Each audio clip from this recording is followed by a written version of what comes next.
Hitler intervenes. That means Heinkel He-277.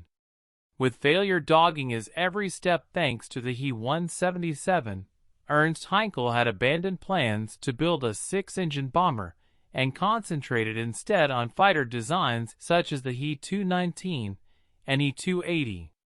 But then Adolf Hitler stepped in, and the beleaguered industrialist was inspired to rejoin the fray. At the beginning of 1943, a dispirited Heinkel could only look on, while Focke-Wulf was awarded its Ta-400 development contract, and the Ju-390 was finally made a reality. But around the time that a final decision on these projects was being made, he was summoned, out of the blue, for a personal audience with Adolf Hitler. On May 23, 1943, he was taken to Hitler's mountain retreat, the Berghof at Obersalzberg near Berchtesgaden, and according to his autobiography, "On my arrival, I found 6 of the best-known German designers, Dornier, Messerschmitt, Tank, Blum of Arado, Hertel, who had left me and gone to Junkers, and Dr. Voigt of Blohm and Voss. I was rather surprised to see no representatives of the Luftwaffe, neither Göring nor Milch, not even Hitler's air adjutant. We were called in to see Hitler one by one. I had brought Heinkel production manager Karl Schwarzler with me and was the first to go in. The Fuhrer was calm and serious. He still looked in thoroughly good health. His first words cleared up the situation.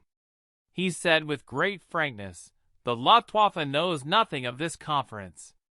I summon you here so unexpectedly in order to prevent Göring or Milch putting their spoke in.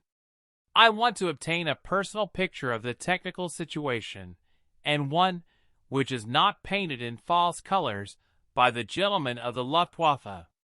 Until today, I have never interfered in Luftwaffe questions, because Göring produced the strongest air arm in the world, and for that reason I wish to demonstrate to the utmost my confidence in it. However, the terrible disappointments I have suffered during the past 2 years, and an endless chain of information and promises which have proved to be false, have compelled me to this direct approach. I require from you absolutely honest replies to the questions I'm going to ask you, and I want you to give me a ruthless, truthful picture of the situation." He proceeded to ask me a number of pertinent questions, displaying a most surprising expert knowledge. In comparison with Göring, he had an astonishing grasp of air technicalities down to the smallest details. I have often thought about those 70 minutes conversation, and I could fully understand why great technicians like Todt and Speer were strong supporters of Hitler. There has probably never been a politician who took such a burning interest in technical problems as he. After a short time, the conversation turned to the He-177. "For 3 years this machine has been promised to me," declared Hitler. "For 3 years I've been waiting for a long-distance bomber. I can bomb the convoys in the North Sea, nor can I bomb the Urals. The Navy is screaming for air support in the Atlantic. Everything depends upon this machine. I want an absolutely direct reply to my question. When shall I get the He-177? I gave him my opinion. When I mentioned the obstinate insistence upon dive-bombing performance, Hitler sprang to his feet. "But that's madness," he cried. "I've heard nothing of this until today. Is it possible that there could be so many idiots?" Ultimately, he began to develop a theme which was obviously a great favorite. He wanted 40 or 50 planes which could fly over England at 45,000 feet, out of reach of enemy fighters, and appear in shifts over London, to bomb it day and night. Such continuous bombing attacks, he said, would bring life there to a standstill. He felt a desperate need to hit back in some way at England.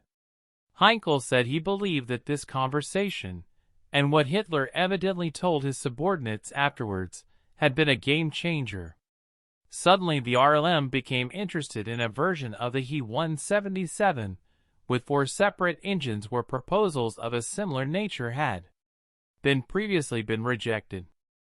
Heinkel continued, "Now, in that autumn of 1943, in view of the gloomy course the war was taking, I could easily see that this machine would come far too late to play a decisive role. Even if everything went well, mass production could not be counted on before 1945.